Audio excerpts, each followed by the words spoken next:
Selesai sahaja kita urut keseluruhan badan, lepas itu kita lakukan bekam darah kepada pasien kita ini, iaitu kita bekam 16 cup ya di muka 2 ya. Ini sekadar kita memperlihat kepada kalian 1-2 cup yang kita buka, kita perlihat kepada kalian tisu yang ada darah itu ya. Bila kita sudah lap, kita tunjuk yang mana tadi di muka itu sebelah kiri itu banyak kan, apapun sebelah kanan kita tidak bertunjuk. Yang ini pun 1-2 cup saja kita pertunjuk, yang mana belakang ini 14 cup ya. Yang mana muka tadi 2, belakang ini 14, jadi semua 16.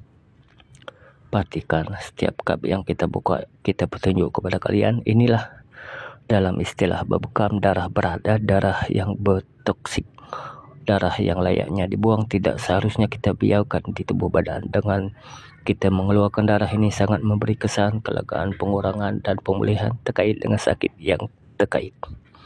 Jadi ambil peluang bagi yang inginkan rawatannya, seperti mana kita lakukan kepada pasien kita ini, begitulah kita akan lakukan sebaik mungkin perawatan kepada kalian. Yang mana seperti yang kita nyatakan tadi, awal mula kita urut keseluruhan badan pasien kita ini. Selesai saja kita lakukan bekam darah, 16 cup lagi, belakang 14, muka 2, jadi 16 semua. Jadi sangatlah terasa sangat 2 perawatan serentak ya.